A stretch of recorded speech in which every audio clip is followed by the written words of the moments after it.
Hi everybody, welcome back to my channel once again. So in today's video we are going to learn how we can paint cherry blossom, apple blossom or hawthorn flowers. All the flowers are quite similar to each other, and in today's video I'm going to show you very simple way to paint these blossoms. So we are going to start with size 6 round brush, and we need to do a very simple thing for all the flowers that we needed for today's video. First of all, we need to learn how much water we need into the paint to create all these petals, as these are one stroke petals, so we don't need very liquid consistency of color. So keep your brush little on the damp side, like not too wet, not too dry, but in the middle. So as you can see, water is accumulating at one side when we are using too much water. So make sure your brush is in the right consistency of water in it. Now we just need to move our brush in a round pattern to create small petals in a rounder kind of shape, and we also need a negative space in between. So make sure you are keeping the distance of the flower in such a way that you are getting a fine negative space in between. We have 5 petals in a one single flower, and you can keep the perspective of flowers little bit different from each other.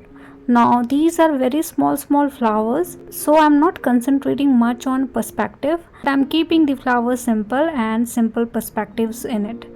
We need to make multiple flowers because these flowers are usually in group, so definitely some kind of overlapping between flowers is important. So make sure you're doing overlapping between flowers. Also you can do overlapping between petals as well. To learn different perspective of cherry blossom, I have already created a separate video around different perspective. So you can refer to that video and learn different perspective of cherry blossom step by step, slowly and gradually. So that is something very important to learn if you are trying to draw something in a different perspective. So you can get a link into my description section if needed. So now I have created 3 flowers quite overlapped and close to each other. You can start with 3 petals at distance like this, and then you can do some overlapping between petals as well. Make sure your previous petal have dried completely, and then you are doing some overlapping so that you can see the overlapping between the petals very clearly. Now you can keep few petals at left side, like 3 petals on the left side or 3 petals on the right side, to make different kind of perspective in it. But I'm not concentrating on the perspective as much, as these flowers are very small flowers, so it's quite simple to paint. So another way to paint these flowers is like keeping 5 dots at distance, and then with the help of clean water you can spread the dot into the petal. So something like this you can do. So for example, if you're not sure how much water you need or how much dark color you need, so you can do simply 5 dots of watery consistency of color in it, keeping the dots in a circle, having distance in it, and then you need to spread that dot with the help of damp brush to create similar kind of flower. So this is the second way to paint same flower, but this is little bit hectic because we need to create dot and then we need to spread it. So I think the first way is way simpler than this one, but still whatever you feel comfortable you can go with that particular idea to paint. Now I'm keeping few petals little darker and few petals little lighter, just to get some different kind of shades into my group. So I'm doing nothing, I'm just creating one stroke petals in a round kind of shape, having one pointed end at the end, keeping one negative space, few petals darker, few petals lighter in shade, and I am randomly putting all these flowers in a group. If you are finding it difficult to paint all these flowers randomly in a group, what you can do is simply you can create a guideline for yourself with the help of pencil, like where you want to keep your stems, where you want to keep your flower groups and leaves. So those things you can decide before this particular step, and then you can start with the watercolor painting. Now third thing you can do is creating a background effect of these flowers. So I'm creating 4 groups of blurry flower. So put some clean water into circular kind of shape into your sheet, and then put color in the middle of the water patch that we have created. Now because our sheet is wet, it will gonna spread a little bit. Now you need to put more clear water around it, especially in the center, so that it will spread a little more, and you will get a little blurry kind of effect into your group. Although this step is not absolutely needed or important, but something like this also you can do, or else you can create all flowers together with this particular technique. Now if you want, you can create few more flowers here and there. I'm keeping that blurry effect to dry a little bit, so I'm keeping it aside. Meanwhile we can paint some other flowers. So for the stems I'm using brown color. So just go around your flowers. So I'm creating this stem in the middle, so keeping few flowers around the stem and few flowers are overlapped with the stems, so we are not able to see the stems in between wherein we have painted our flowers, and then you can create stems around it. Now you can extend the stems a little bit here and there. So these kind of things is totally up to you, what kind of composition you need, what kind of stems, what kind of inclination you need in these stems is totally up to you. Now with the help of green color, create leaves.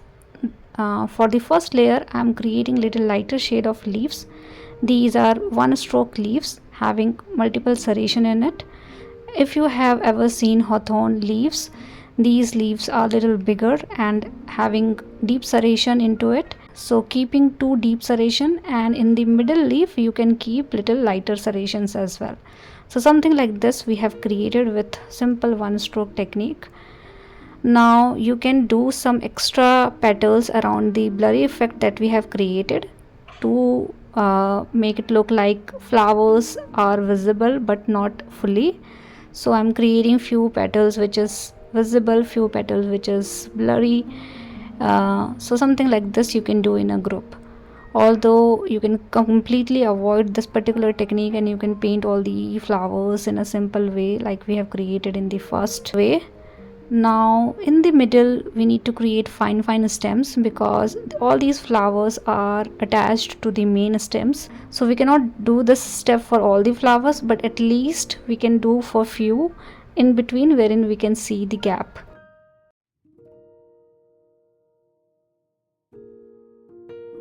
Now I am repeating the leaf shape again with the help of little darker shade of green, but I am doing exactly same what I did in the first layer.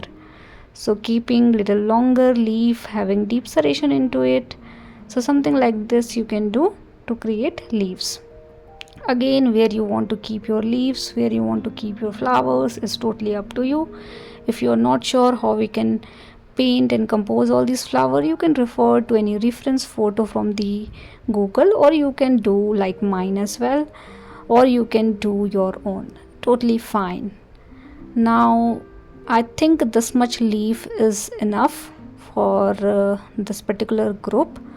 Now our flowers are also dried completely, so I'm putting little lighter shade of yellow green color or orangish kind of color into the center part of my flower to create the ovary.